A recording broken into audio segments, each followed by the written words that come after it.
Welcome back to the Deep Dive. Today, we are not here to talk about a temporary market correction or, some kind of seasonal slowdown. No, not at all. We are plunging headfirst into a state of structural dysfunction, so profound in the U.S. housing market that it can only be described as, well, a full-blown paralysis. Think of the housing market. Historically, this primary engine of middle-class wealth generation as an engine that hasn't just broken, but has actively seized up entirely, just grinding transactions to a halt. That's absolutely the right framing. I mean, if you look across all the source material we've got, the consistent description is one of a broken engine. Right. And a door that has been, and I'm quoting, welded shut. Welded shut, wow. Yeah.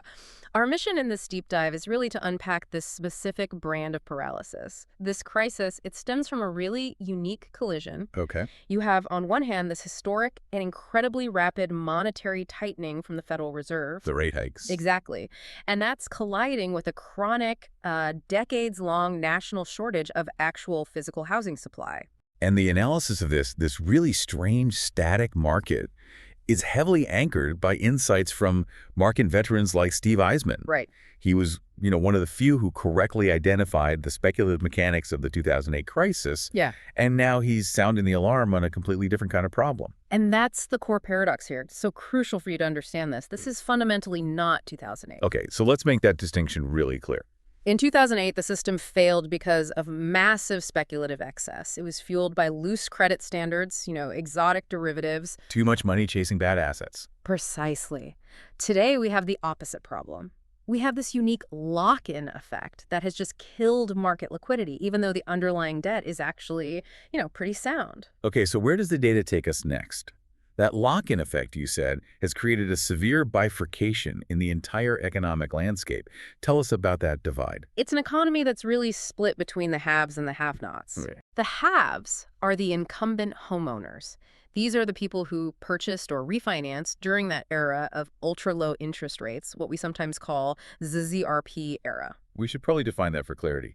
What exactly do we mean by the ZRP era? Sure.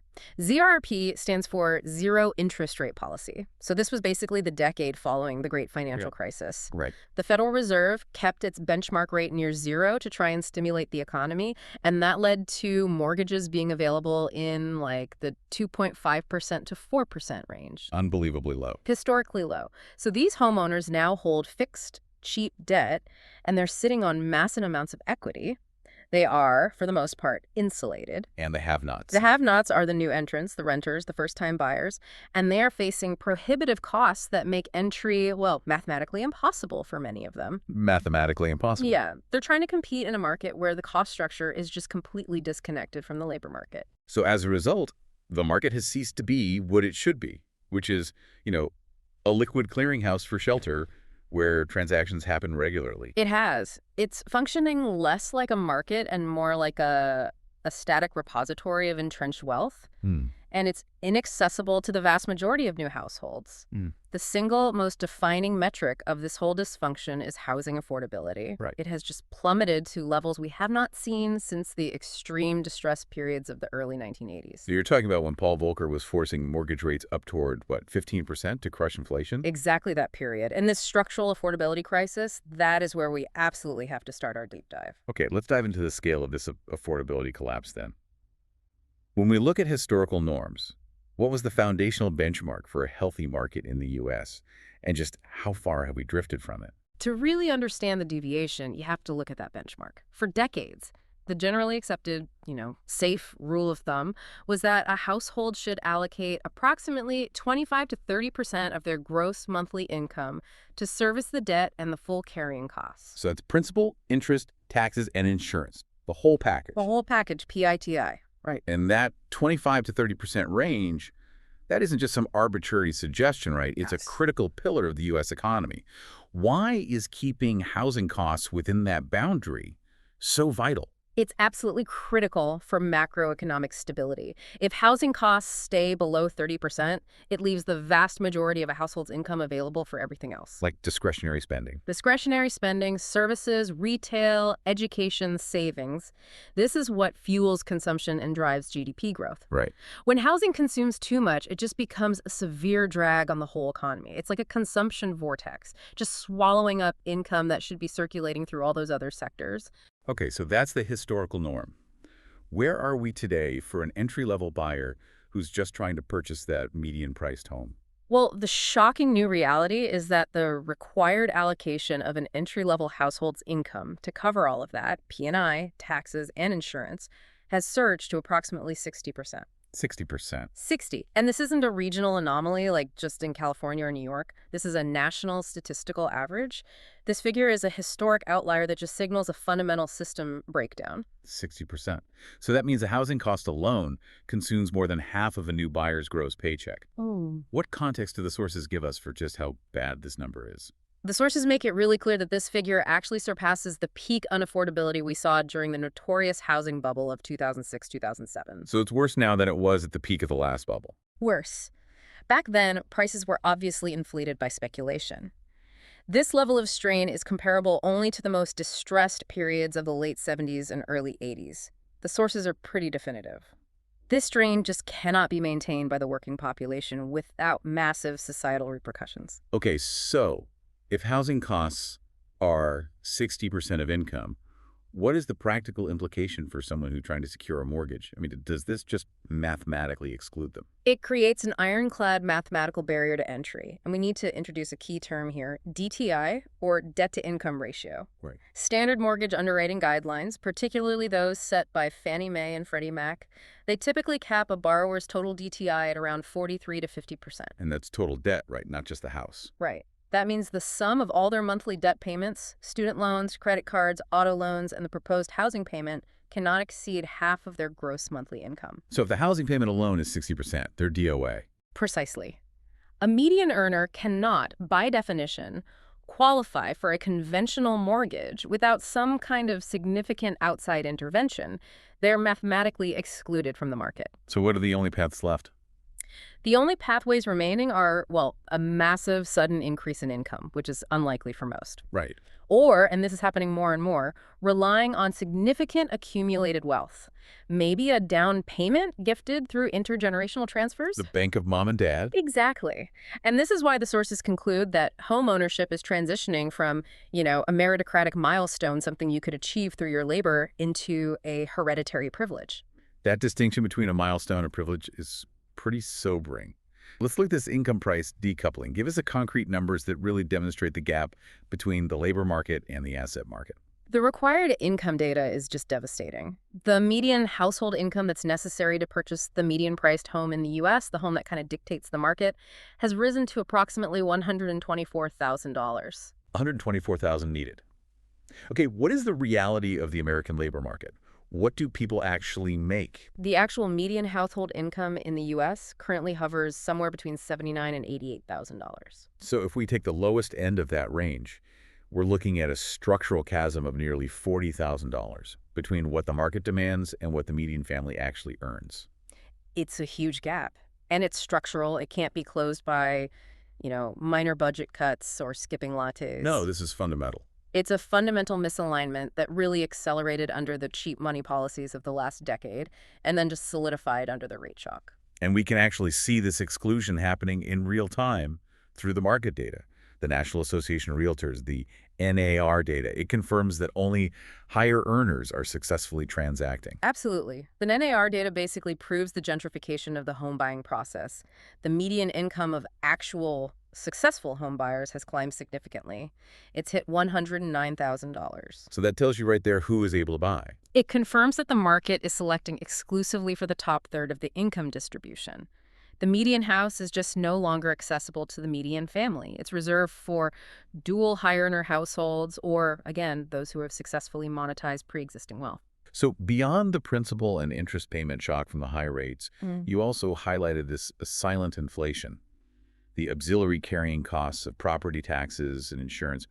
Why has this become such a significant part of the problem? This is a crucial and I think often overlooked segment of that 60% affordability burden. Right. The total cost of ownership is like a three-legged stool: P&I, taxes, and insurance.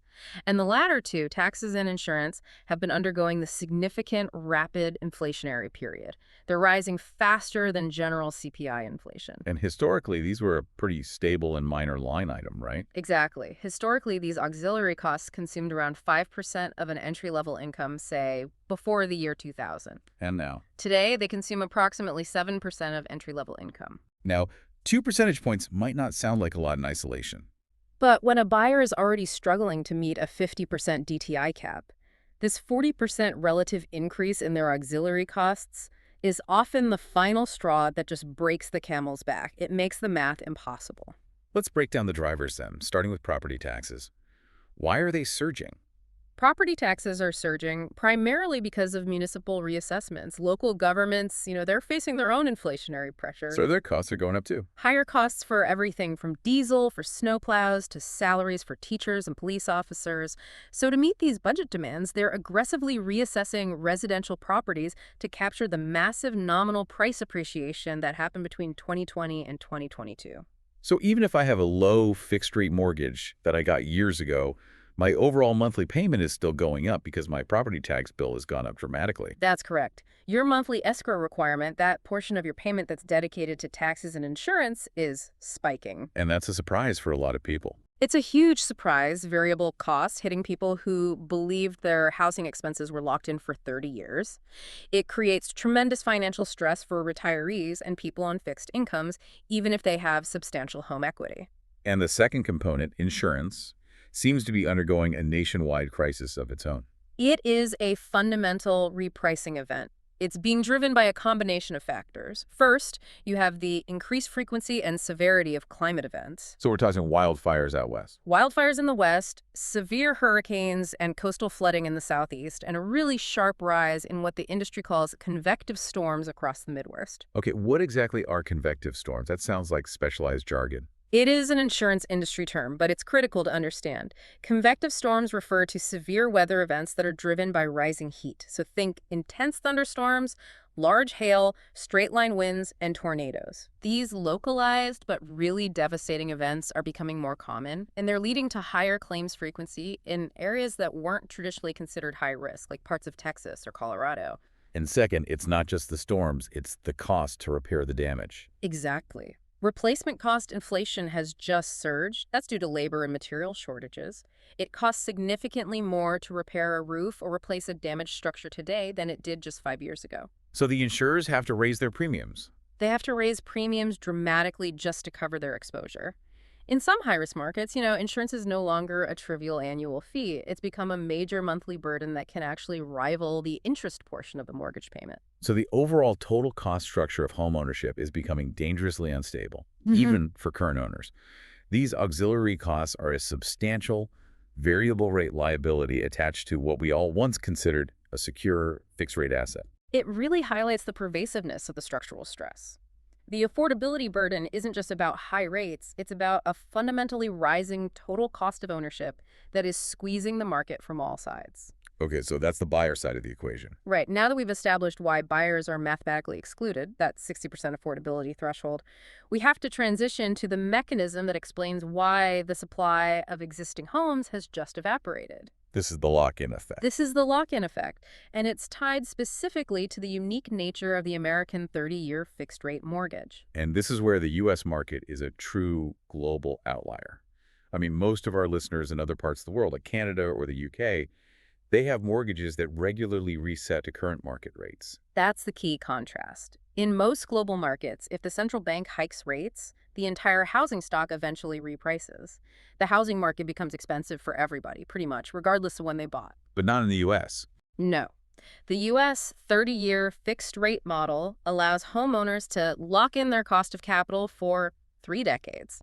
It's a unique feature. And thanks to that ZRP era we discussed, a massive portion of the market benefited from these historical lows. Analysis confirms this is the source of the paralysis. Approximately 50% of all U.S. homeowners currently hold a mortgage with an interest rate of 4% or less. 50%? Half the market. Half the market.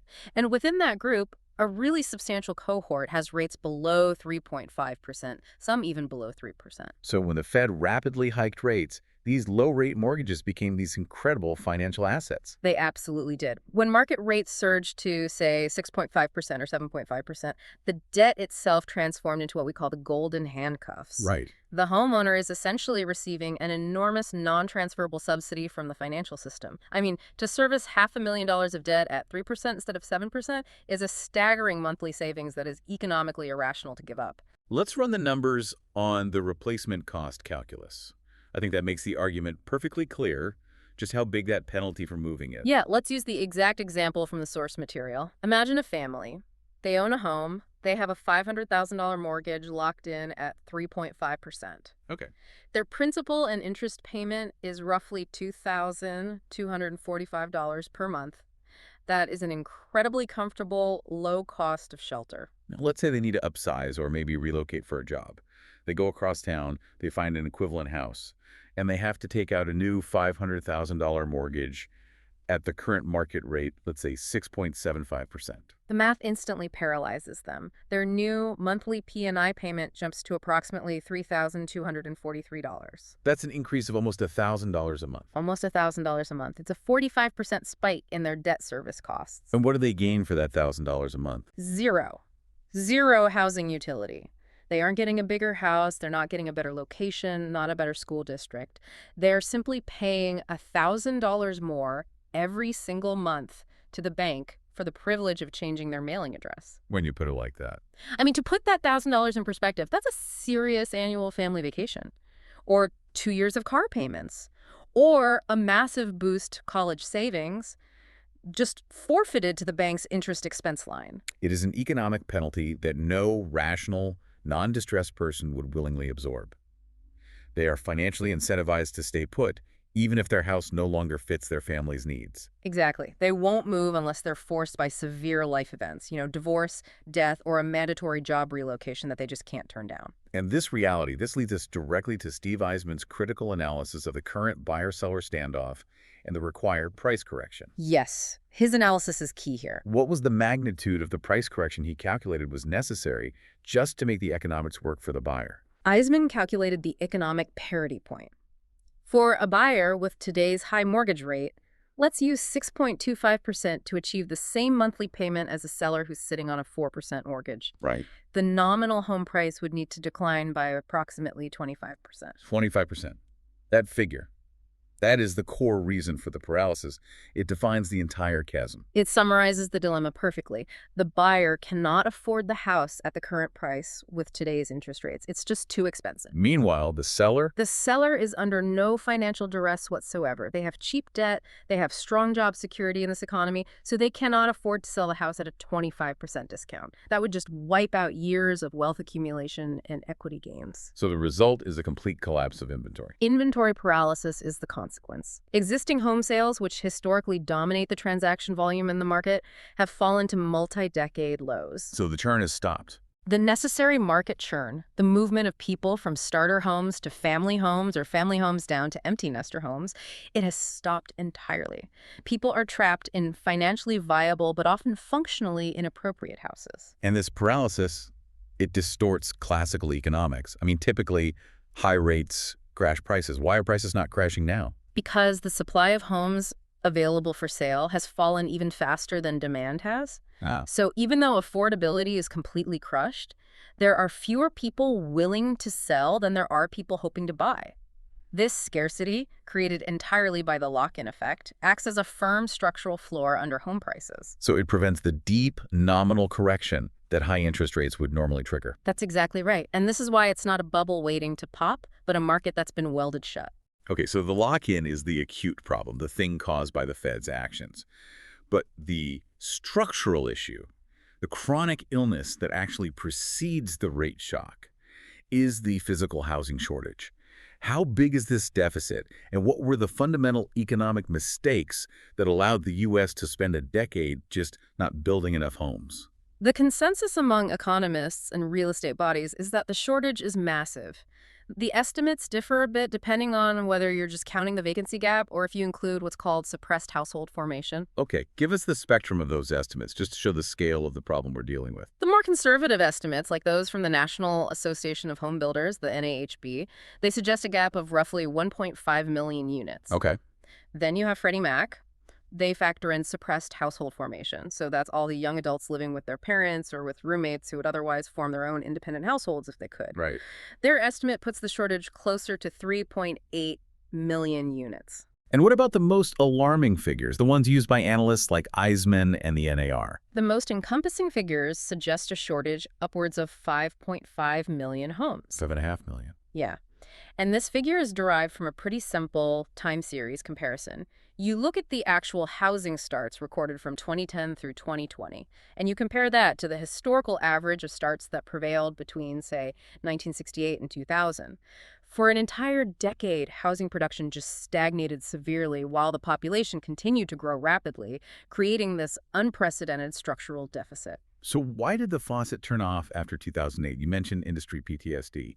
How did the trauma of the great financial crisis reshape the entire building industry? The 2008 crisis, which was defined by oversupply and bad credit, remember, was devastating to the production side of housing. Right. Thousands of small local home builders, which historically were the entities responsible for building affordable, entry-level tailored housing in specific communities, they just went bankrupt. They never returned. The industry consolidated dramatically into fewer, much larger publicly traded entities. And that consolidation forced the survivors to change their whole strategy. They had to prioritize financial stability over flexible supply. How did that strategic pivot work? The surviving builders correctly realized that owning massive amounts of raw land was what sank them when land values collapsed in 2008. It was a liability on their books. A huge liability. So they shifted to a land-light strategy. Instead of owning huge land banks outright, they now use options to control the land just in time for construction. This protected their balance sheets, it improved their return on equity, but it critically reduced the industry's aggregate capacity. So they can't just ramp up production quickly. They physically cannot ramp up production quickly because they don't have enough ready-to-build entitled land instantly available. And compounding that financial pivot was the loss of physical capacity, the labor force itself. The labor exodus was catastrophic. Millions of skilled construction workers, carpenters, framers, HVAC technicians, electricians, they left the sector following the 2008 collapse. And they never came back. Many found better, more stable wages elsewhere and simply never returned. Today, builders face a chronic structural shortage of skilled labor, which limits the physical speed at which they can erect new homes. Even if financing and land were abundant, the shortage of labor means the supply-side solution is inherently a slow, multi-year process. And this structural supply drought hits the market at the absolute worst possible time, a massive demographic collision. Absolutely. The largest demographic cohort in U.S. history, the millennials, are now squarely in their prime home-buying years, ages 30 to 40. They're forming families. They're forming families, they're demanding shelter, and immediately behind them you have Generation Z entering the starter market. This demographic wave creates a fundamental, non-negotiable floor of demand that's driven by the biological imperative of shelter. So it's not speculative demand like we saw in 2005. This is families needing a place to live. Exactly. And when you pair the largest demographic ever with the smallest inventory in decades, structural price appreciation is the only mathematical outcome, regardless of what interest rates are doing. Okay, now we need to move to the mechanism that actively strangles any attempt to solve this shortage. Regulatory strangulation. The sources argue that the inability to build affordable housing is not a technological or financial failure, but a regulatory choice. It's imposed at the local level. It is a deliberate, localized political choice. And we need to dissect the three main tools of this regulatory strangulation, starting with impact fees. These are often an invisible tax that just destroys the profitability of starter homes. What are these fees, and how much are they adding to the cost of a new home? Impact fees are one-time levies charged by local municipalities on any new construction. The stated purpose is to fund the necessary off-site infrastructure. So new roads, new utility connections, schools. Exactly, the things the new residents will utilize. The fees, along with associated development soft costs, can add anywhere from 10 to 15% to the total cost of building a new home before the first nail is even hammered. That's a huge burden. And you said these fees are profoundly regressive? How so? Inherently so, because they're often charged as a flat fee per unit, regardless of the home's sale price. Huh. So let's imagine a municipality charges a flat $60,000 in impact fees, permits, and soft costs. On a $3 million luxury home, that 60 grand is a mere 2% tax. It's easily absorbed. But on a $350,000 starter home, That $60,000 fee becomes a crushing 17% tax on the development cost. wow. And since a builder's profit margins are typically only 10 to 15%, that flat fee completely wipes out the profit on the affordable home. The regulatory structure forces the builder to build larger, more expensive homes just to absorb the fixed fee while maintaining a viable margin. So the system itself actively makes it unprofitable and in some cases illegal to build entry-level housing. Yes, the regulatory system kills the starter home. Okay, so impact fees kill the starter home. Second, let's talk about zoning, the outright ban on density. Zoning is the most powerful tool of exclusion. The vast majority of residential land in the U.S. is zoned exclusively for single-family detached homes. This is what's known as exclusionary zoning. And that prohibits what exactly? It prohibits the construction of the missing middle housing types, duplexes, triplexes, townhomes, or accessory dwelling units, ADUs. These types of slightly denser housing are essential for affordability, but they are banned in most suburbs. And they use other tools too, like minimum square footage requirements to maintain that exclusivity. Absolutely. Many suburbs have minimum square footage requirements, sometimes demanding 2,500 square feet or more. This is explicitly designed to maintain high property values and exclude lower-income residents. It effectively bans the 1,000 or 1,200 square foot starter homes that housed previous generations. And it doesn't stop there. No, specific requirements like large minimum lot sizes and excessive parking requirements further drive up the cost of land and reduce the number of units that can be built on any given parcel. And even if a developer manages to find the land and clear all these zoning hurdles, they hit what you call the entitlement quagmire, the sheer amount of time it takes to get approval. The entitlement process is a multi-year gauntlet that adds crippling carrying costs and risk premiums to any project. Multi-year. In high-demand jurisdictions, it can take 2 to 5 years just to navigate the municipal bureaucracy and secure the final building permits. And during that whole time, the developer is paying interest on the land loan, legal fees, consultant costs. Which, again, must be passed directly onto the final buyer in the home price. Yes, but maybe more importantly, it injects massive uncertainty risk. Think about it. If a developer spends 3 years and millions of dollars only to have the project rejected at the last minute by a city council due to neighborhood opposition. What we call NIMBYism. Exactly. That financial uncertainty has to be priced into every successful project as a substantial risk premium. Can you define NIMBYism for us? It's more than just a catchy acronym, isn't it? NMB stands for Not in My Backyard. And it's a politically potent phenomenon where incumbent homeowners, who are also the primary local voting base, actively organize to oppose any new development. Especially anything that increases density or introduces more affordable housing. That's right. Their motivation is simple and, frankly, self-serving. They want to prevent any increase in supply that might dilute their neighborhood's exclusivity or slow the appreciation of their own property value. And this is the heart of Eisman's core insight. Supply is a local issue. The structural crisis is created by thousands of local incumbents using these regulatory tools to preserve their own wealth, and the federal government has virtually no authority to fix those local zoning laws. Okay, so given this deep structural supply shortage and the local regulatory control, we have to critically examine the solutions being proposed at the federal level.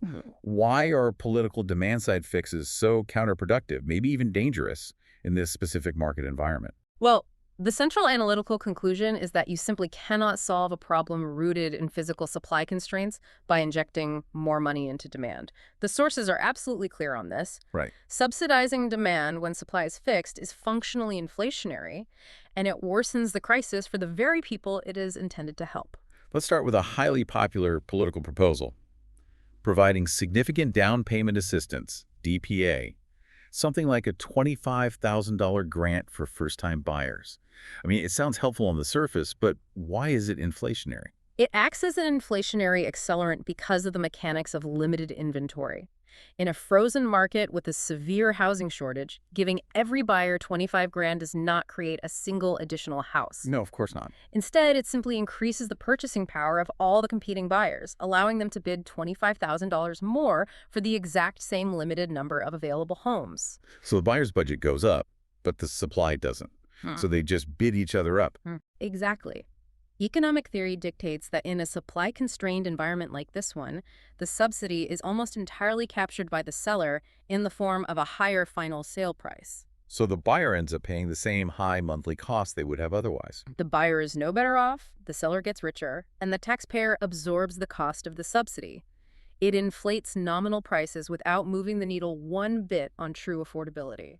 Another proposal that's gaining traction is the idea of the 50-year mortgage. It's designed to lower monthly payments by stretching out the amortization term. What is the fundamental illusion embedded in that idea? The 50-year mortgage offers a temporary illusion of lower monthly payments, but it comes at a catastrophic cost to the homeowner's financial future. How so? For the first decade or more of a 50-year loan, the payments are almost entirely allocated to interest. Almost zero goes toward principal reduction. So you pay for 10 years, and you own virtually nothing more than when you started. That's the reality. It drastically reduces the rate of equity accumulation, turning home ownership into what the sources describe as feudal tenancy. Feudal tenancy. The bank retains ownership and financial control for generations, and the household gains minimal wealth-building benefit. And furthermore, just like down payment assistance, it encourages buyers to use that lower monthly payment threshold to bid up the purchase price until the payment maximizes their budget. So it just fuels higher home prices again. It just fuels higher prices and longer debt terms, guaranteeing less financial stability for the buyer in the long run. Let's turn now to the real-world collateral damage of this dysfunction, the market bifurcation and the collapse of what you call the move-in economy. This is the asymmetrical impact on various sectors. Yeah, the low transaction volume is just devastating the ecosystem that relies on residential turnover. This is the move-in economy. Historically, when people buy and sell homes, they immediately engage in this flurry of spending. Renovations, appliances, furniture, landscaping, all that stuff. All of it. But because the churn has stopped, that spending has evaporated. It's induced a renovation freeze. A renovation freeze. We can actually quantify this impact by looking at major retailers. Companies like Home Depot and Lowe's, they rely heavily on the renovation cycle that's spurred by home sales. And what are they reporting? Both have reported weak earnings and inventory contractions that are directly tied to the collapse in existing home sales volume. When half the market is locked into their cheap mortgage and isn't moving, they aren't renovating or upgrading appliances either. Are there other specific industry examples of this? Absolutely. I mean, consider the durable goods sector. Appliance makers like Whirlpool and building material suppliers like Trex, they specialize in composite decking. They've seen stock declines and earnings performance that clearly correlates with the multi-decade lows in transaction volume. So the lock-in effect is acting as a very specific recessionary force. It's targeting the durable goods and retail sectors that really thrive on market liquidity and turnover. Okay, so on the other side of this bifurcation, who are the clear winners in this incredibly constrained, illiquid market? The major public home builders are the clear beneficiaries. Companies like D.R. Horton, Lennar, Toll Brothers. Why them specifically? Well, with existing homeowners refusing to sell, builders are suddenly the only source of new inventory. Historically, new homes made up, 10 to 15% of the available inventory? Today, they account for 30% or more in many key markets. So they have a virtual monopoly on liquidity. That's a good way to put it. They have a virtual monopoly on homes for sale. And they possess the financial scale to use tools that individual sellers just cannot match, which gives them a huge competitive edge. That's their major lever, mortgage rate buydowns. Yeah. These massive companies have the financial engineering capacity and the deep margins to spend, say, $15,000 to $25,000 to buy a customer's interest rate down. So they can take the rate from the prevailing 7% down to an artificially competitive 5.5% for the first couple of years. Exactly. And that makes their new construction product significantly more financially appealing to buyers than the existing home listed by a private seller down the street who can't offer that kind of subsidy. They use this power to gain market share and maintain their volume. The ultimate result, though, is a social one, the solidification of a wealth caste system, which is just exacerbating intergenerational friction. This is the most profound implication of the paralysis. The winners, the incumbent owners with low fixed costs under 4%, they are completely insulated from housing inflation, and they've seen massive unrealized equity gains. They are the defined beneficiaries of this entire cycle. And the losers. The losers are the renters and the first-time buyers. They're trapped by that 60% affordability barrier, and they're facing not only high purchase prices, but also rapidly rising rents. And this inability to transition into homeownership means they can't accumulate the wealth that is historically defined the American middle class. Right. It leads to a widening structural inequality gap between generations. So we've established the structural issues. Now, let's talk prognosis. Given the lock-in, the shortage, and the policy misdirection, what is the most likely path forward for the housing market? The analysis seems to decisively reject the idea of a quick fix or an imminent crash. Yeah, we have to reject the 2008 analogy entirely when we're trying to predict a crash. There are two critical structural reasons why a sharp, deep nominal price crash is really improbable, despite how expensive the market feels. Okay, what's the first difference? The quality of the debt. Correct. Credit quality is night and day compared to 2008. The loans made over the last decade were overwhelmingly made to prime borrowers. So we're talking high credit scores, verified incomes. High credit scores, verified income, substantial equity cushions due to their rising prices. There are no systemic risks associated with exotic or predatory lending. The phrase anienja, loans, no income, no job, no assets, which characterize the speculative bubble, it simply does not apply to the current loan book. The underlying debt is fundamentally sound. And the second reason is what you call the employment floor. Crashes are driven by forced selling, not just a lack of demand. That's the critical difference. Forced selling is driven by mass unemployment, which leads to widespread default. As long as the U.S. economy remains near full employment, as it has stubbornly done, homeowners with cheap, fixed mortgages will simply stay put and continue paying those mortgages. They can afford their monthly payment, even if they hate their job or need a bigger house. Exactly. Foreclosure rates are currently near historic lows precisely because people are solvent on their debt. They're not being forced to sell. So, if a crash is unlikely, the most likely path is the long stagnation, we're calling the grind. What does that mean for transaction volume in the next few years? It guarantees volume stagnation. Transaction volumes will remain deeply depressed for years to come. The lock-in effect is such a powerful structural force that it will only dissipate slowly through natural, unavoidable life events. Death, divorce. Death, divorce, or a mandatory relocation for a job one absolutely cannot refuse. Until a significant portion of that 4% debt turns over through natural attrition, the market just remains static and illiquid. And for prices, what does the grind look like? Sideways. For prices, we will likely see significant stickiness. Nominal prices, the price tag you see on Zillow, will probably trade sideways or maybe rise slowly. In real terms, adjusted for inflation, there might be a slow, silent correction. But a sharp nominal crash is prevented by the severe physical lack of housing supply. That structural shortage of 5.5 million homes acts as a constant upward pressure, even with suppressed demand.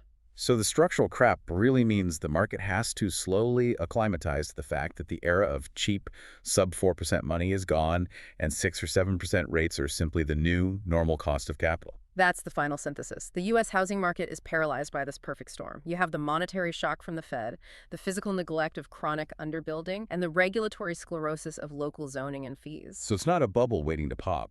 No. It's a door that has been fundamentally welded shut. For the 60% of potential buyers who are priced out, the market is simply closed, barring some kind of radical political intervention to force supply through local regulatory change. This has been an incredibly detailed and, frankly, an alarming deep dive into the structural dysfunction of the housing market. Let's summarize the three major forces we discussed today, this triumvirate of pain for the excluded 60%. The first is that overwhelming 60% affordability burden, which just mathematically excludes the median earner. Right. The second is the 4% mortgage lock-in, which has paralyzed transaction volume by financially forcing half of all incumbent owners to stay put. And the third. And the third is that 5.5 million unit supply deficit, which is cemented in place by local regulatory choices like regressive impact fees and exclusionary zoning restrictions, making it virtually illegal to build affordable housing. And the main insight we keep returning to is the political challenge. You cannot solve a supply problem with demand stimulus. The true solution requires challenging the local political control exercised by these NMBY groups who restrict supply to preserve their own property values. And this requires a political will that seems to be currently absent. It is the most difficult political fight in American governance. And before we leave you with our final thought, just a quick reminder. All analysis is based on publicly available sources and is for educational purposes only. It does not constitute investment advice. Right. Please conduct your own due diligence before making any investment decisions. And if you are looking to track the overall temperature of the market, including some of the economic pressures we discussed today, we'd encourage you to search and download our latest application, Buffett Indicator, from the Apple App Store.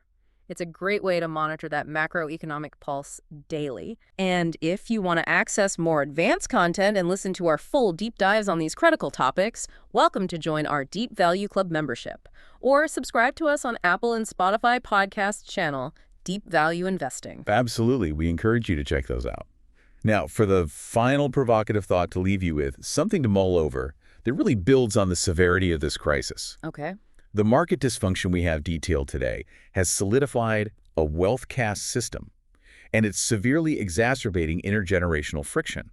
So, if the American dream of home ownership is now reserved for the 40% who already own it, the incumbent class, what specific non-market mechanism, something beyond basic economics, is required to reopen that door for the excluded 60%? That is the question of the next decade. That is something to ponder deeply. Thank you for joining us for this deep dive. We'll see you on the next one.